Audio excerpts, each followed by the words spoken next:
New, more or less. Well, here's something that you didn't know. Two of those special atomic bombs haven't gone off.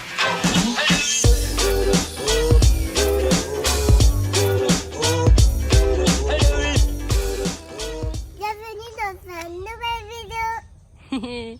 Et on est à Xilitla. Tu arrives à dire Xilitla? Xilitla. Voilà, presque. Xilitla. Exactement. Alors, donc comme elle vous l'a dit, bienvenue dans cette nouvelle vidéo. Nous sommes à Xilitla. Nous allons voir les jardins surréalistes d'Edward James. On va vous montrer tout ça. C'est la première étape de cette vidéo. Alors ici, en fait, je vois qu'il y a des cascades et qu'on peut les descendre en rappel. 40 mètres.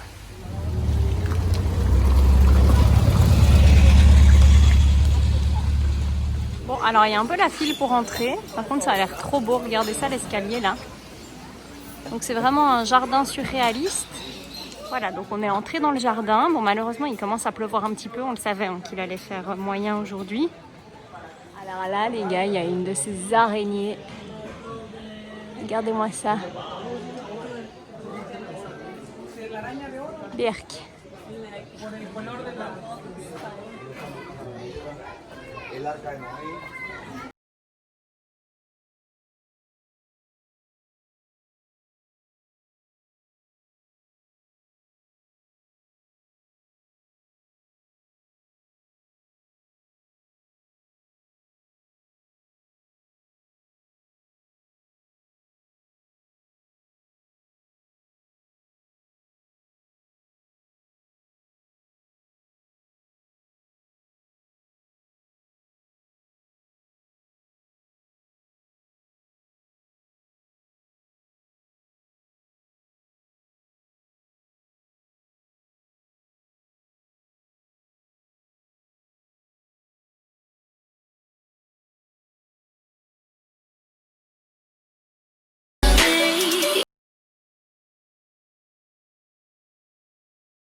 Alors juste quelques petites explications donc, par rapport à ce jardin surréaliste, donc à Xilitla, donc nous sommes à Xilitla.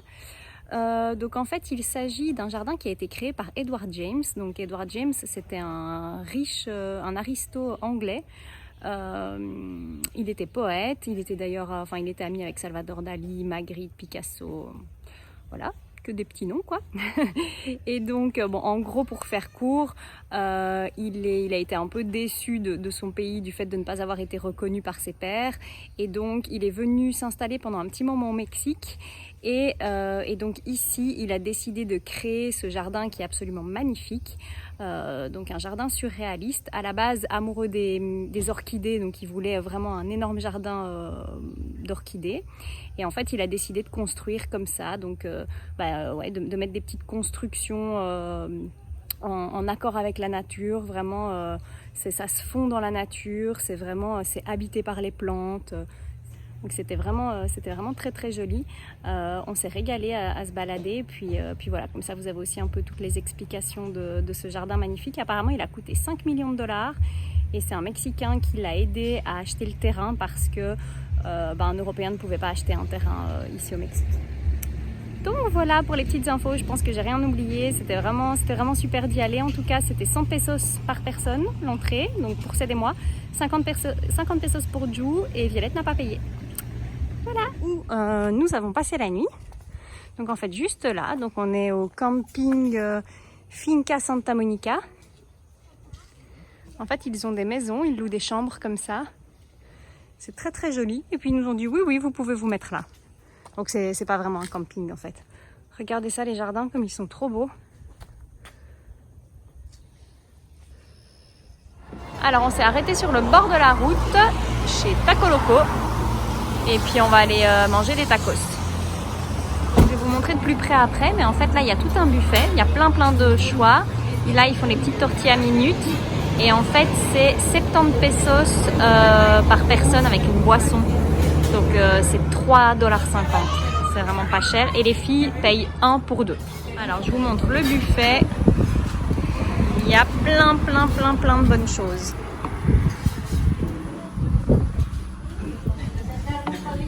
Délicieux.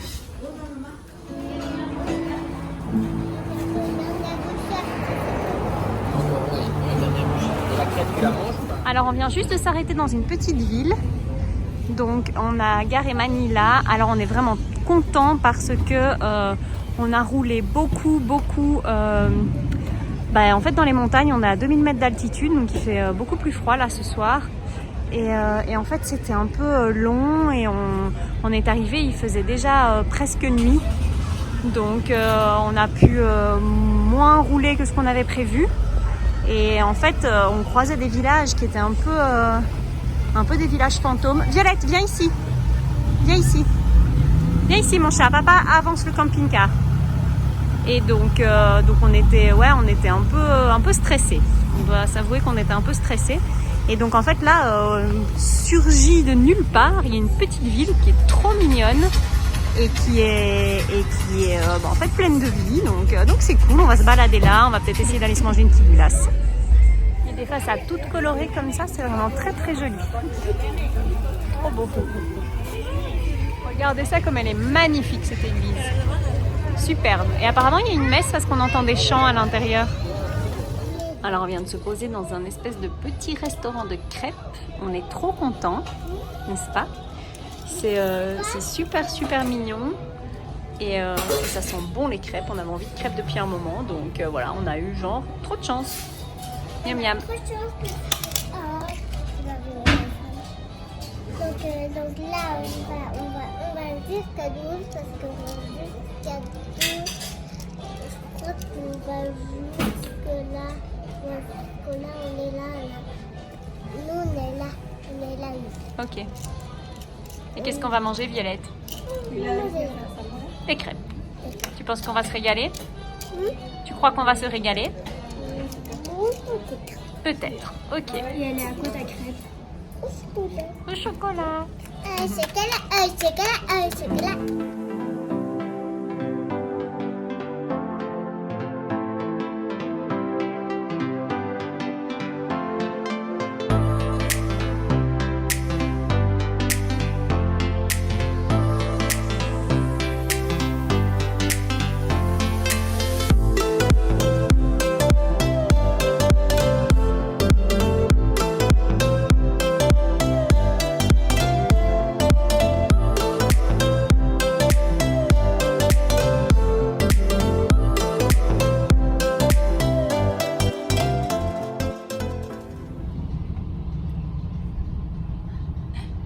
On a des spectacles au feu rouge, ça c'est pas mal. Oh, joli. Hello tout le monde. Alors nous sommes à Tolantongo. Donc ici il y a des piscines naturelles, il y a aussi des grottes, des cascades. Je pense que ça va vraiment être vraiment superbe. Parce que ça tombe très fort. Donc on se réjouit. Cédric est déjà allé jeter un petit coup d'œil puis il a dit que c'était vraiment superbe. Donc bien sûr je vais vous filmer tout ça et puis on vous emmène avec nous. Alors on arrive. Donc voici Tolantongo.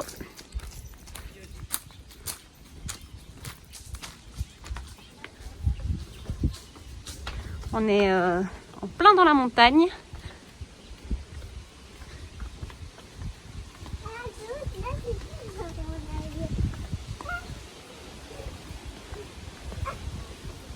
C'est vraiment super joli ici. Hein. Très bien. Ouais. Hop, tu fais coucou Ced. Salut. Oh là là, ouais, c'est là en dessous, ça a l'air tellement beau. Bon, vous voyez pas encore. Mais regardez ça, la végétation. Alors regardez déjà d'ici. Regardez ça comme c'est trop beau. Donc ils ont créé des piscines. Donc c'est l'eau, c'est tout à fait naturel. Ce sont des sources d'eau chaude.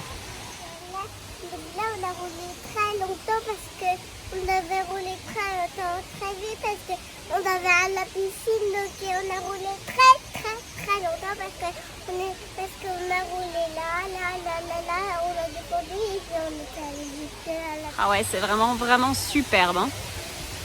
Oh là là, trop beau.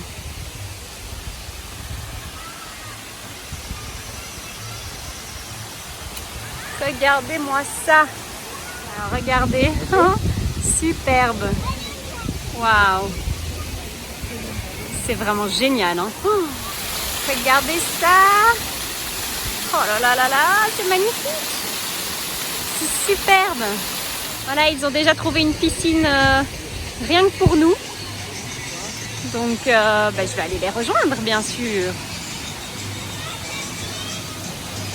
Donc ils sont là. L'eau est vraiment tellement chaude, c'est trop agréable. Et en fait, vous voyez, il y a des piscines un peu partout. Et donc ce qui est cool, c'est que en fait, alors on est lundi, hein, donc ici on avait fait très attention de ne pas venir le week-end. Et en fait, vous voyez, il y a plein de places partout, quoi. Donc il y a vraiment moyen de vous trouver une piscine pour vous tout seul. Il y en a partout, et toutes les piscines sont chaudes. Avec la vue sur la montagne. C'est trop beau. Et alors, comme Ced vient de me l'expliquer, en fait, plus on se rapproche de la source, donc qui est par là, plus l'eau est chaude.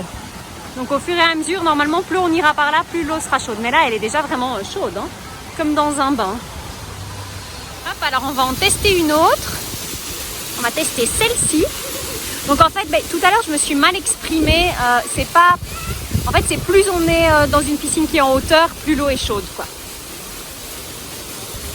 Donc voilà, on va tester celle-là.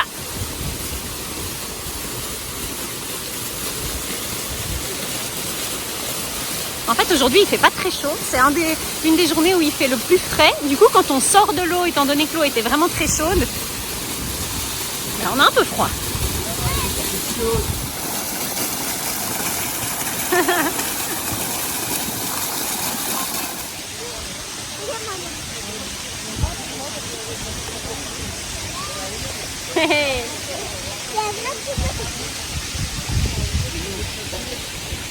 Fais doucement. J'ai dit que j'étais un très petit peu.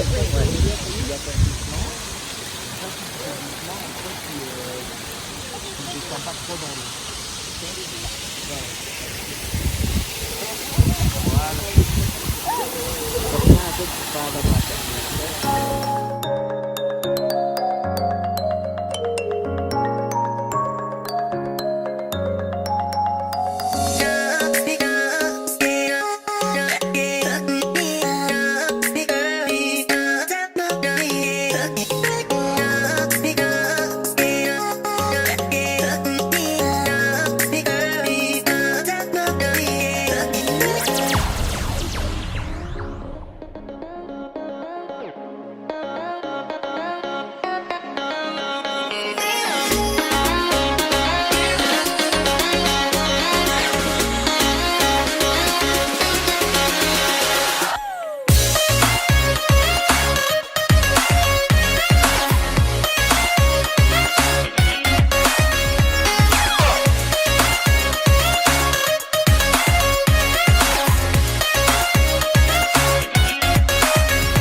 matin, il faisait un peu nuageux. Maintenant, il fait tout bleu.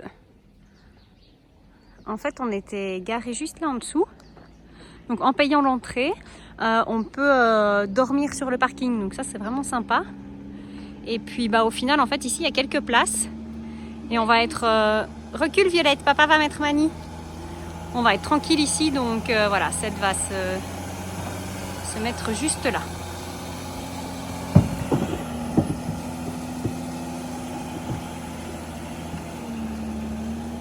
Alors, nous voici le deuxième jour, donc nous sommes toujours à Torantongo. Alors, je vous montre un petit peu le plan. Donc hier, nous étions à l'extrême gauche, donc toutes les piscines naturelles ici.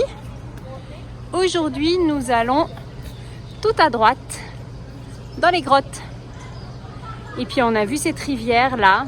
Je vous mettrai quelques petites images. Ced a fait aller le drone. L'eau est d'une couleur bleue, turquoise, enfin c'est absolument divin quoi. Donc voilà, on va aller voir les grottes. Et donc voici la rivière. Je ne vous mentais pas quand je vous ai dit que l'eau était d'un bleu. Vous voyez, ça c'est là une piscine et la couleur de la rivière, c'est quasiment la même couleur quoi. C'est incroyable la couleur de l'eau. Et encore une petite information supplémentaire. Visiblement cet endroit il n'est même pas repris dans les guides touristiques, donc je pense que les Mexiques se gardent l'info précieusement, les Mexicains se gardent l'info précieusement, et puis ils ont bien raison, c'est tellement beau, franchement ils seraient envahis je pense. Non mais c'est vraiment superbe. Alors je vous laisse ici, on peut pas prendre de sac à dos et je vous retrouve avec la GoPro. C'est trop beau. Alors là, en fait, il y a les grottes et au-dessus, le tunnel. Donc, on va aller voir. C'est trop beau. Elle est chaude, trop bien. Ah ouais, elle est chaude. Oh, l'eau est super chaude, c'est trop bien.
Alors on vient juste de quitter les grottes.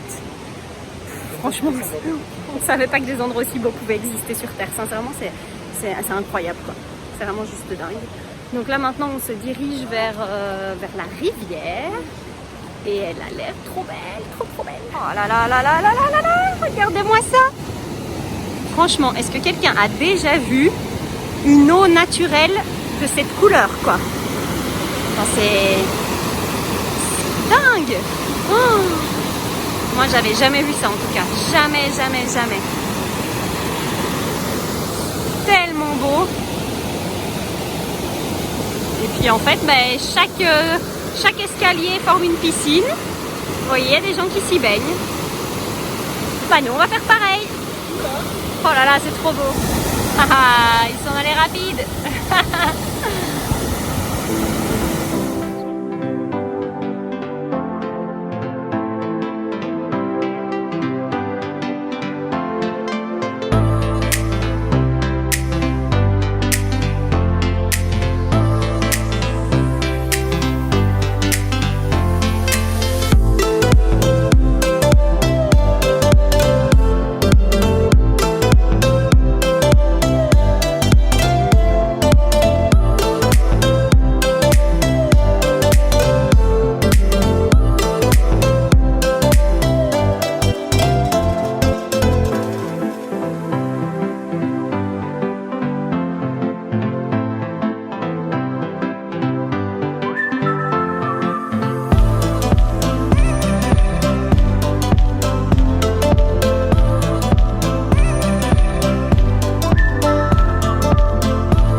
Bonjour à tous, alors nous sommes à Teotihuacan, donc sur le site archéologique. Donc en quelques mots pour vous expliquer, donc ce site apparemment il date le début de la construction à 200 avant Jésus-Christ et la cité a été habitée jusqu'à environ, en tout cas le 5e siècle, enfin entre le 5e siècle et le 7e siècle. Donc il s'agissait à un moment donné de la plus grande cité, la plus grande ville américaine précolombienne. Donc on sait qu'elle est en partie maya mais pas uniquement, visiblement elle était plutôt multi-ethnique. Donc voilà, c'est pas très clair à ce niveau-là, on n'a pas de source précise. En tout cas une partie de la population était maya. Donc comme je l'ai dit, c'était l'une des plus grandes cités à l'époque. Et puis depuis 87, elle est classée patrimoine mondial de l'UNESCO. Et puis voilà, je pense que j'ai fait le tour, plus ou moins. Si j'ai oublié des petites choses, bah, je vous les dirai au fur et à mesure de notre visite. J'ai juste oublié d'ajouter, à l'époque où elle était considérée comme la plus grande ville d'Amérique précolombienne, visiblement on estimait le nombre d'habitants à 200 000, hein. Donc c'était quand même vraiment plutôt pas mal, hein. Donc nous arrivons sur le site, voilà. Alors il y a les très connues pyramides du Soleil et pyramides de la Lune. Donc la première ici c'est la pyramide du Soleil et là-bas tout au bout c'est la pyramide de la Lune. Mais je vous montrerai ça bien sûr de plus près.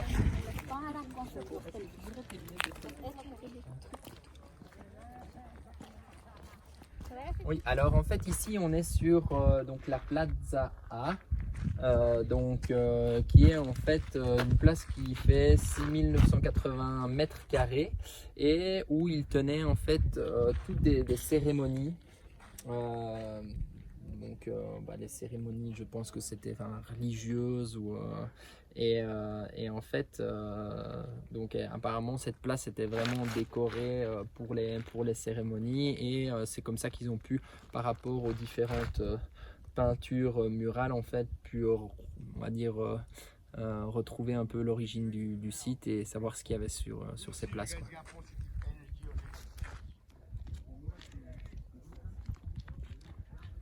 Il y a plein de chiens ici.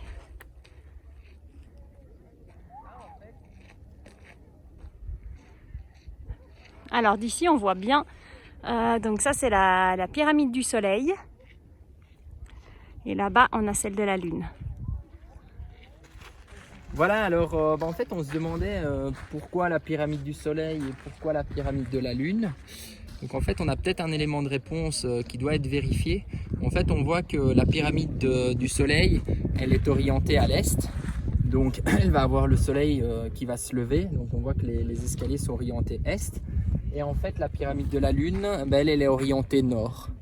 Et donc c'est peut-être un élément de réponse sur, sur les deux pyramides, quoi. Après on vérifiera ça et puis on essaiera de corroborer les infos.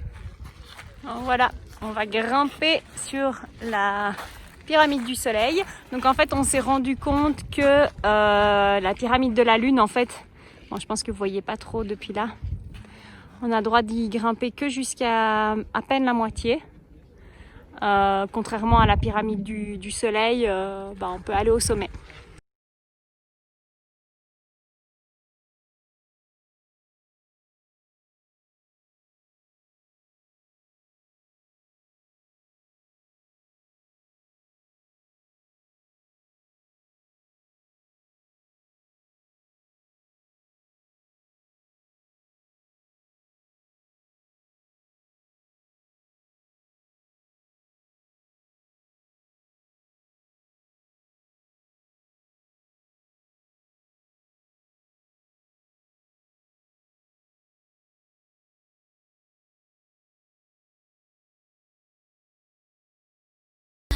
Alors, on vient juste d'arriver en bas, donc on a tout descendu et on a compté les marches toutes les deux. Il y en a 236.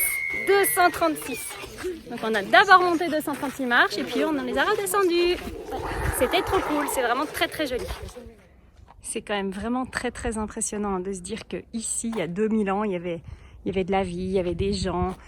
Voilà, c'était peut-être leur maison, leurs églises. C'est vraiment vraiment impressionnant.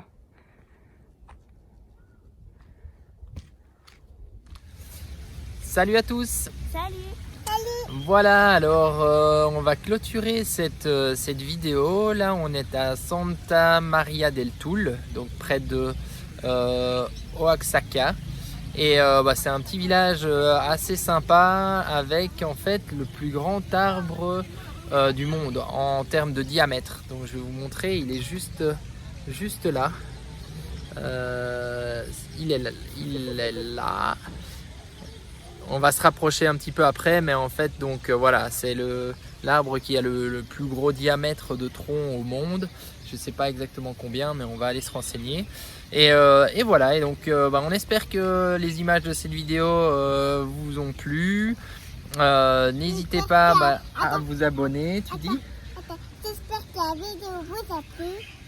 Voilà. N'hésitez pas à liker, n'hésitez pas à vous abonner. Je mettrai également en lien dans la vidéo avec les requins-baleines, qui était vraiment une vidéo magnifique, hein, les requins-baleines et les sea lions. Ça se trouvera ici ou ici, je ne sais plus. Et voilà, et donc on vous retrouve pour de prochaines aventures. Et on espère que vous passez un bon moment à nous regarder. À bientôt. Bye bye. Au revoir. Donc voici les informations concernant cet arbre. Donc en fait on voit qu'il fait 58 mètres de haut, mais c'est surtout son diamètre je pense qui est le plus important. Et il fait 14 mètres 05 de diamètre. Ou Altura 42 mètres de haut peut-être et 14,05 mètres de diamètre. Et il fait 636,107 tonnes. Donc voilà, on va faire le tour de cet arbre. Je vais vous montrer, mais c'est vrai que le tronc est énorme. Regardez un petit peu ça.